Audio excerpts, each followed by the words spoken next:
Hello everyone. मेरा नाम है Sandeep Das Gupta and welcome to एचईवर्ल्डी। आज हम लोग एनसीईआरटी क्लास 6 जियोग्राफी का चैप्टर 3 शुरू करने जा रहे हैं।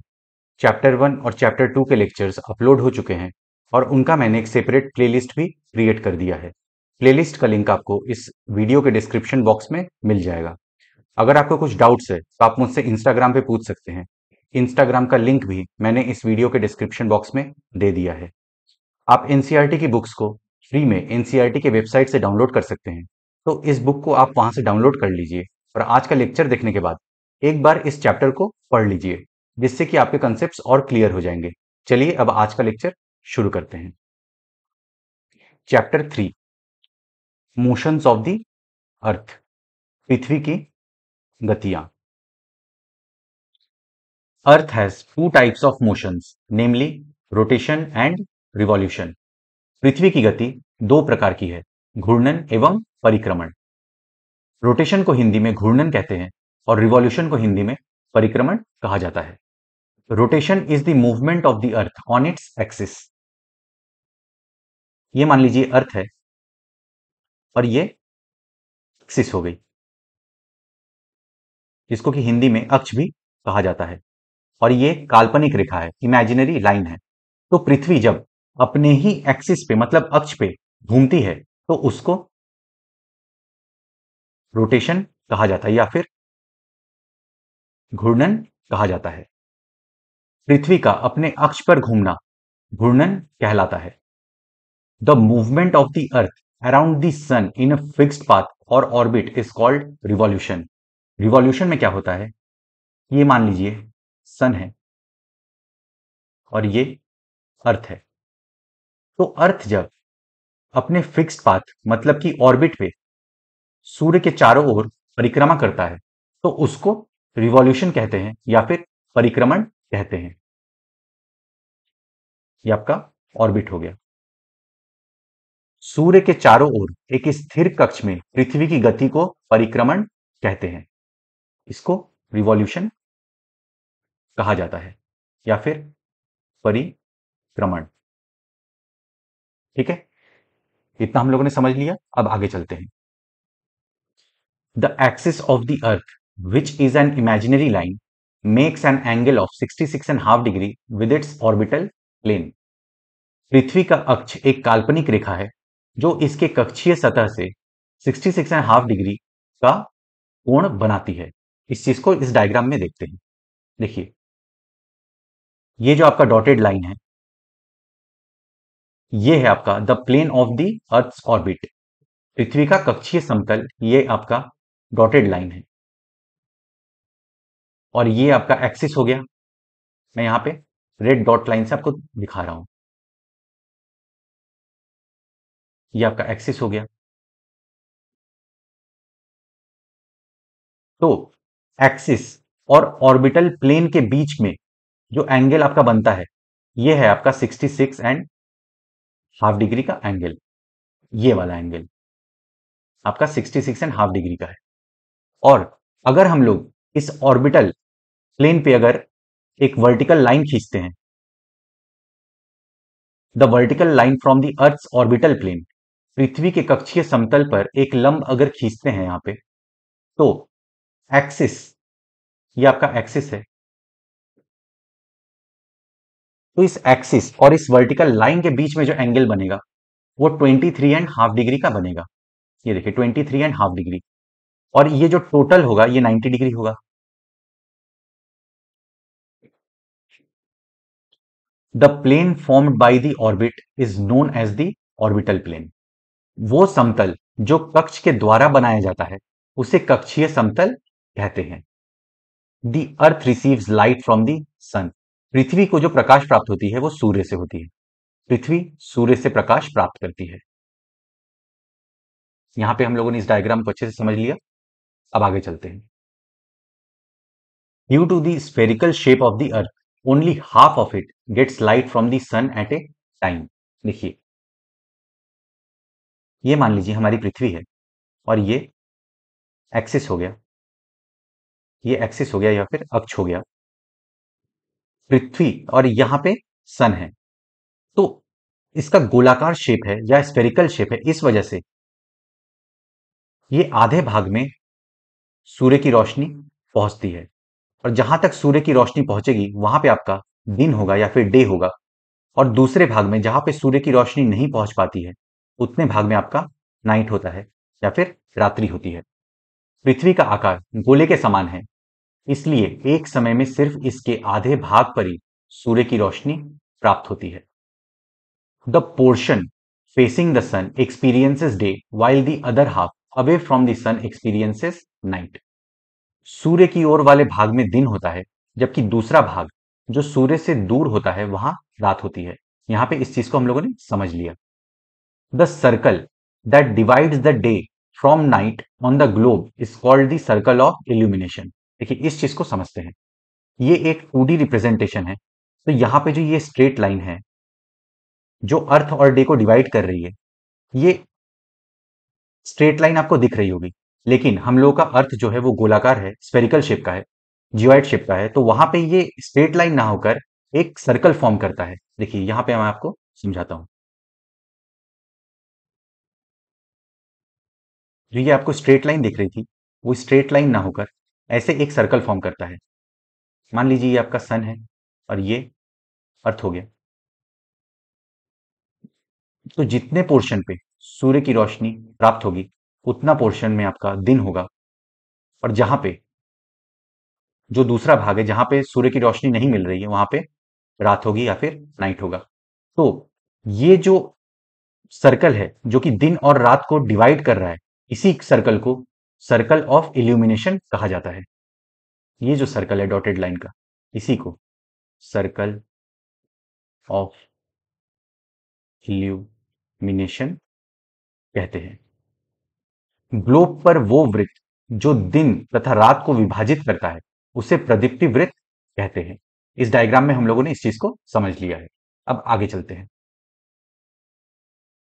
This circle does not coincide with the axis. जो सर्कल ऑफ इल्यूमिनेशन है वो एक्सिस के साथ कोइंसाइड नहीं करता है, ये वृत्त अक्ष के साथ नहीं मिलता है। The earth takes about 24 hours to complete one rotation around its axis. पृथ्वी अपने एक्सिस पे जो घूमती है उसको हम लोग रोटेशन कहते हैं, और एक कंप्लीट रोटेशन में अर्थ को 24 आवर्स लगता है। पृथ्वी अपने अक्ष पर एक चक्कर पूरा करने में लगभग 24 घंटे का समय लेती है। The period of rotation is known as the earth day. घूर्णन के समय काल को पृथ्वी दिन कहा जाता है। ये 24 घंटे का जो समय ले रही है पृथ्वी, इसको अर्थ डे हम लोग कहते हैं। This is the daily motion of the अर्थ। ये पृथ्वी की दैनिक गति है। ठीक है, आगे चलते हैं। अब इस डायग्राम में हमें सर्कल ऑफ इल्यूमिनेशन दिखाया गया है जो कि डे और नाइट को अलग कर रहा है। ये रहा आपका सर्कल ऑफ इल्यूमिनेशन, प्रदीप्ति वृत्त, जो कि दिन और रात को अलग कर रही है। इस डायग्राम को हम लोगों ने पीछे स्लाइड में ही बहुत ही अच्छे तरीके से समझ लिया है। तो अब आगे चलते हैं। अब जो हमारा नेक्स्ट टॉपिक है वो है what would happen if the earth did not rotate. अगर पृथ्वी घूर्णन नहीं करे तो क्या होगा। The portion of the earth facing the sun would always experience day, thus bringing continuous warmth to the region। देखिए मान लीजिए अर्थ है और यहां पे सन है। सन की रोशनी इतने भाग को मिल रही है इसलिए यहां पे डे है और इस तरफ नाइट है। अगर मान लीजिए पृथ्वी अपने एक्सिस पे रोटेशन करना बंद कर दे, रोटेशन ना हो, तो जिस भाग में दिन है वहां पे कंटिन्यूअसली आपका दिन रहेगा, और इस वजह से इस भाग में जो है गर्मी धीरे धीरे बढ़ती जाएगी, और जिस भाग में आपकी रात्रि है वहां पे कंटिन्यूअसली आपका नाइट ही रहेगा, और इस भाग में जो है ठंड आपकी बढ़ती जाएगी। सूर्य के तरफ वाले पृथ्वी के भाग में हमेशा दिन होगा, जिसके कारण उस भाग में गर्मी लगातार बढ़ेगी। ये हम लोगों ने यहाँ पे देख लिया। The other half would remain in darkness and be freezing cold all the time.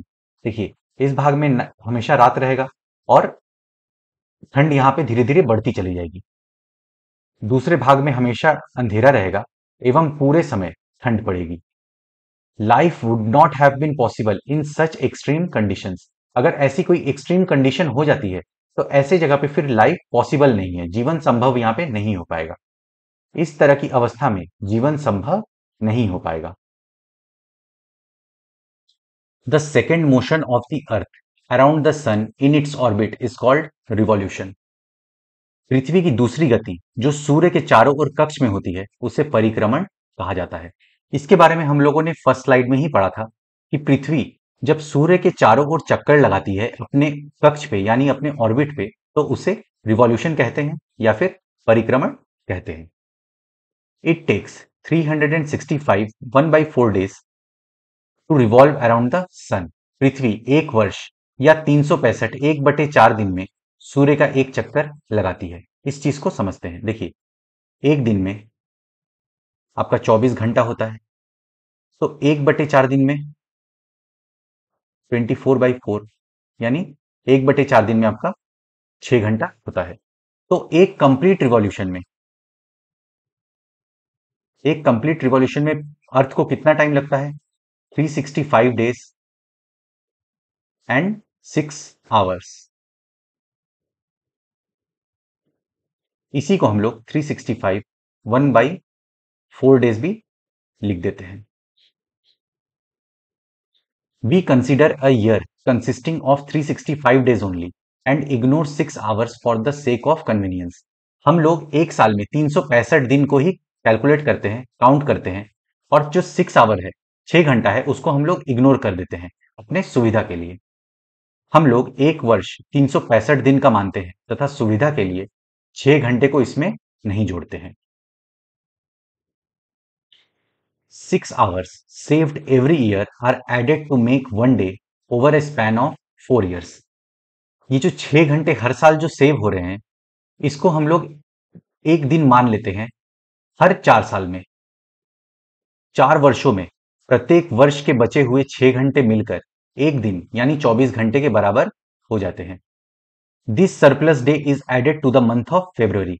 ये जो एक दिन एक्स्ट्रा हम लोग के पास आया है, जो सरप्लस डे आया है, इसको हम लोग फेब्रुवरी मंथ में ऐड कर लेते हैं। इसके अतिरिक्त दिन को फरवरी के महीने में जोड़ा जाता है। दस every fourth year February is of 29 days instead of 28 days। इसीलिए हर 4 साल में फेब्रुवरी में 29 डेज होते हैं इंस्टेड ऑफ 28 days। इस प्रकार प्रत्येक चौथे वर्ष फरवरी माह 28 के बदले 29 दिन का होता है। Such a year with 366 days is called leap year. जिन सालों में 366 दिन होते हैं, 366 डेज होते हैं, उनको लीप ईयर कहा जाता है। ऐसा वर्ष जिसमें 366 दिन होते हैं उसे लीप वर्ष कहा जाता है। इतना हम लोगों ने यहां पे समझ लिया है। अब आगे चलते हैं। Earth is going around the sun in an elliptical orbit. ये मान लीजिए सन है और ये मान लीजिए अर्थ है। ये जब सूर्य के चारों ओर परिक्रमा करेगी तो अपने एक फिक्स्ड ऑर्बिट पे करेगी या फिर कक्ष पे करेगी। हिंदी में ऑर्बिट को ही कक्ष कहते हैं। तो इस ऑर्बिट का जो शेप है वो आपका इलिप्टिकल शेप का होता है। हिंदी में इसे दीर्घवृत्ताकार कहते हैं। पृथ्वी दीर्घवृत्ताकार पथ पर सूर्य के चारों ओर चक्कर लगाती है। Notice that through out its orbit the earth is inclined in the same direction. देखिए, अर्थ यहाँ पे एक तरफ झुकी हुई है, तो ये पूरे पाथ पे ऐसे ही झुकी रहेगी, ऐसे ही झुकी रहेगी। ऐसा नहीं कि यहां पे आते आते ऐसे ये झुक जाए, इस डायरेक्शन में ये झुक जाए, ऐसा बिल्कुल भी नहीं होगा। ये जिस डायरेक्शन में झुकी है पूरे पाथ पे वैसे ही इंक्लाइंड रहेगी। ध्यान दीजिए कि पृथ्वी पूरे कक्ष में एक ही दिशा में झुकी हुई है। A year is usually divided into summer, winter, spring and autumn seasons. सामान्यतः एक वर्ष को गर्मी, सर्दी, वसंत एवं शरद ऋतुओं में बांटा जाता है। Seasons change due to the change in the position of the earth around the sun. ऋतुओं में परिवर्तन सूर्य के चारों ओर पृथ्वी की स्थिति में परिवर्तन के कारण होता है। अब हम लोग इसी के बारे में पढ़ने वाले हैं, तो चलिए आगे बढ़ते हैं। On 21 June the northern hemisphere is tilted towards the sun. 21 जून को उत्तरी गोलार्ध सूर्य की तरफ झुका है। इस चीज को डायग्राम में देखते हैं। ये देखिए यहाँ पे आपका 21 जून, 21 जून, ये रहा आपका। ये मान लीजिए एक्सिस है और ये आपका इक्वेटर है। तो जितना पोर्शन मैं रेड से शेड कर रहा हूं वो आपका नॉर्दर्न हेमिस्फेयर हो गया। तो आप इस डायग्राम में क्लियरली देख सकते हैं कि जो नॉर्दर्न हेमिस्फेयर है वो सूर्य की तरफ झुका हुआ है, मतलब टिल्टेड है। The rays of the sun fall directly on the tropic of Cancer. इस चीज को भी डायग्राम से समझते हैं।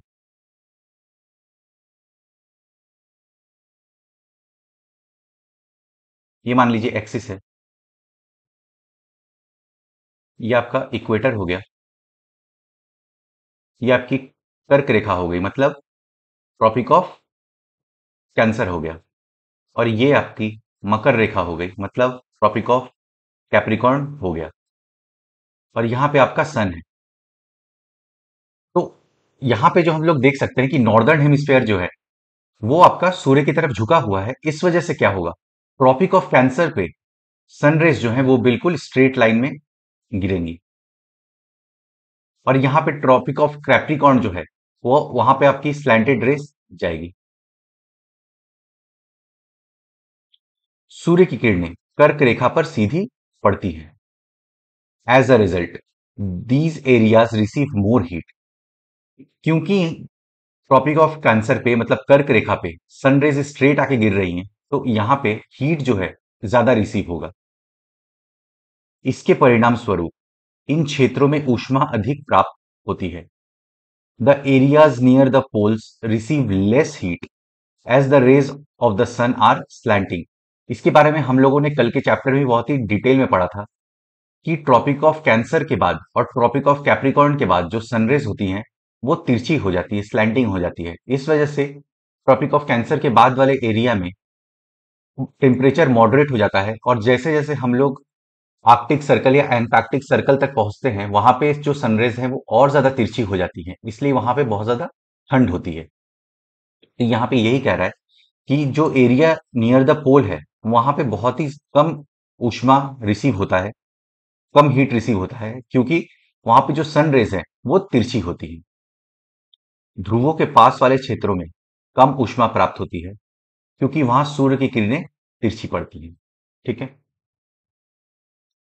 The north pole is inclined towards the sun and the places beyond the Arctic Circle experience continuous daylight for about 6 months।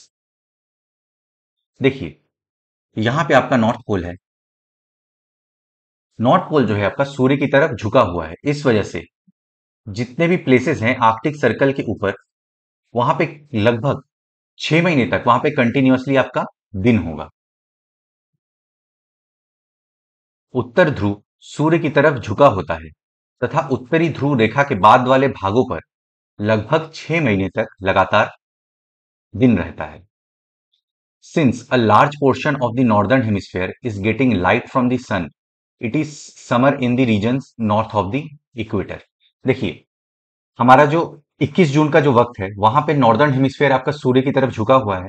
इस वजह से जो सन रेज हैं वो सीधी पड़ रही है कहां पे, ट्रॉपिक ऑफ कैंसर पे, कर्क रेखा पे।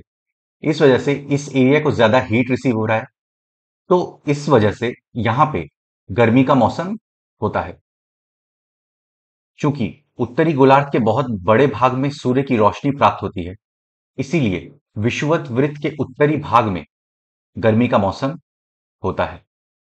The longest day and the shortest night at these places occur on 21 June.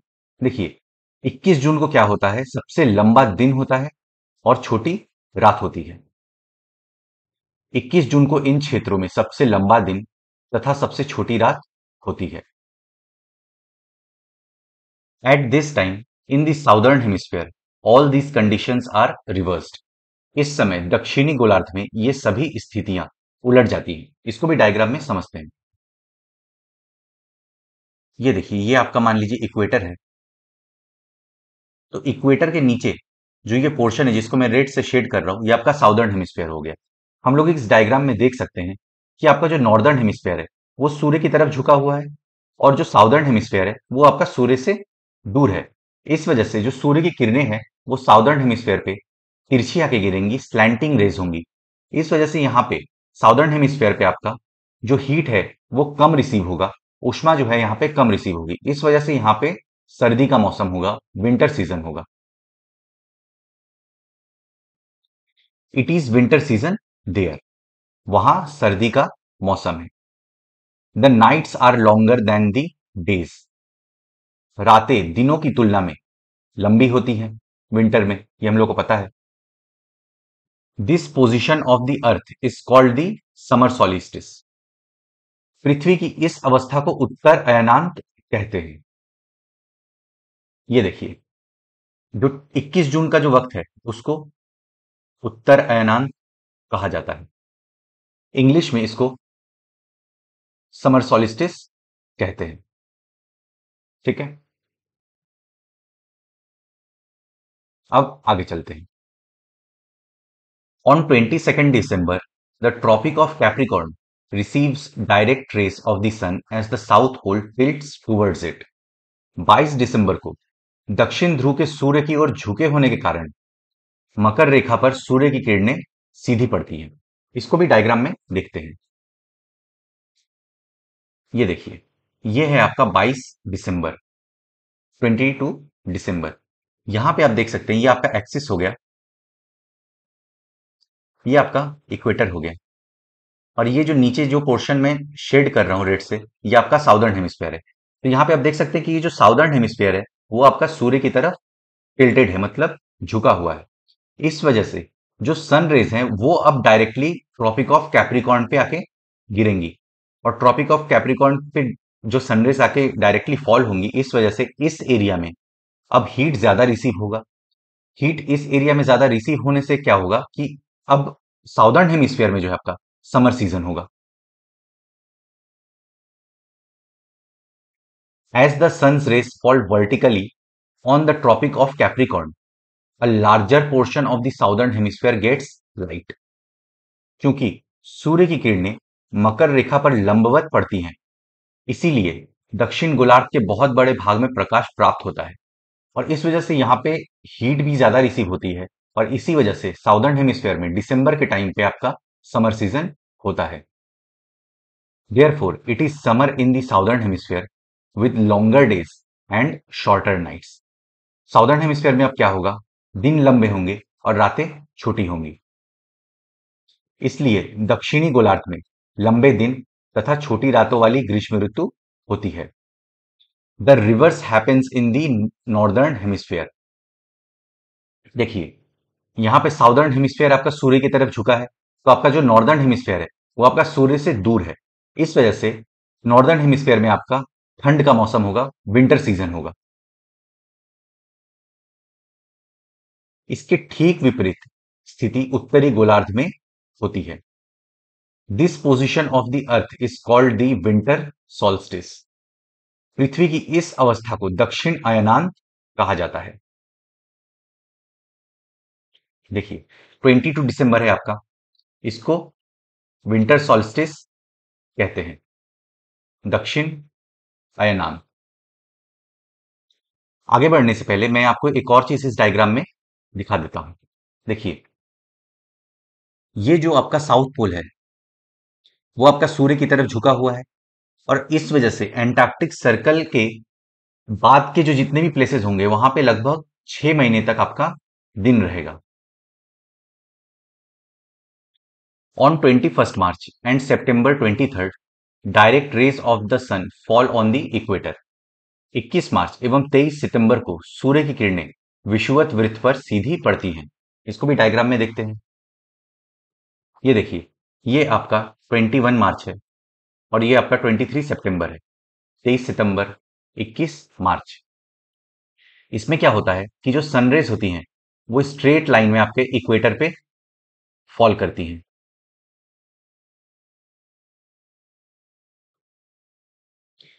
At this position, neither of the poles is tilted towards the sun, so the whole earth experiences equal days and equal nights. देखिए, इस position पे कोई भी poles सूर्य की तरफ झुकी हुई नहीं है, इस वजह से पूरे पृथ्वी पे इन दोनों समय में दिन और रात आपके बराबर होते हैं। इस अवस्था में कोई भी ध्रुव सूर्य की ओर नहीं झुका होता है, इसलिए पूरी पृथ्वी पर रात एवं दिन बराबर होते हैं। This is called an equinox. इसे विषुव कहा जाता है। देखिए, ये आपका इक्विनॉक्स है। हिंदी में इसे ही विषुव कहते हैं। 23 सितंबर को के पोजीशन को भी इक्विनॉक्स कहा जाता है। हिंदी में इसे विषुव कहते हैं। On 23rd September, it is autumn season in the northern hemisphere and spring season in the southern hemisphere. 23 सितंबर को उत्तरी गोलार्ध में शरद ऋतु होती है, जबकि दक्षिणी गोलार्ध में वसंत ऋतु होती है। देखिए, 23 सितंबर का समय है, नॉर्दर्न हेमिस्फेयर में आपका ऑटम सीजन है और साउदर्न हेमिस्फेयर में आपका स्प्रिंग सीजन है। उत्तरी गोलार्ध में शरद ऋतु है और दक्षिणी गोलार्ध में वसंत ऋतु है। इसी का जस्ट ऑपोजिट हो जाता है मार्च के समय में। जब मार्च का समय आता है तब नॉर्दर्न हेमिस्फेयर में स्प्रिंग सीजन हो जाता है और साउदर्न हेमिस्फेयर में आपका ऑटम सीजन हो जाता है। मतलब उत्तरी गोलार्ध में आपका वसंत ऋतु हो जाता है और दक्षिणी गोलार्ध में आपका शरद ऋतु हो जाता है। The opposite is the case on 21st March when it is spring in the northern hemisphere and autumn in the southern hemisphere. 21 मार्च को स्थिति इसके विपरीत होती है, जब उत्तरी गोलार्ध में वसंत ऋतु तथा दक्षिणी गोलार्ध में शरद ऋतु होती है। Thus, you find that there are days and nights and changes in season because of the rotation and revolution of the earth respectively. तो हम लोगों ने इस चैप्टर में देखा कि जो दिन और रात में जो चेंजेस आते हैं वो रोटेशन की वजह से आता है और जो सीजन में जो चेंजेस आते हैं वो आपका रिवॉल्यूशन या फिर परिक्रमण की वजह से आता है। इस प्रकार स्पष्ट है कि पृथ्वी के घूर्णन एवं परिक्रमण के कारण दिन एवं रात तथा ऋतुओं में परिवर्तन होता है। तो फ्रेंड्स, आज का चैप्टर यहीं पे समाप्त होता है। मैं आशा करता हूं कि आपको सब कुछ समझ में आ गया होगा। अगर फिर भी कुछ डाउट्स है तो आप मुझसे कमेंट्स में पूछ सकते हैं या फिर इंस्टाग्राम पे भी आप मुझसे पूछ सकते हैं। आप अपने फ्रेंड्स के साथ इस वीडियो को शेयर करें। वीडियो पसंद आए तो लाइक करें, चैनल को सब्सक्राइब करें। मैं मिलता हूं आपसे नेक्स्ट लेक्चर में। Good day to everyone. जय हिंद।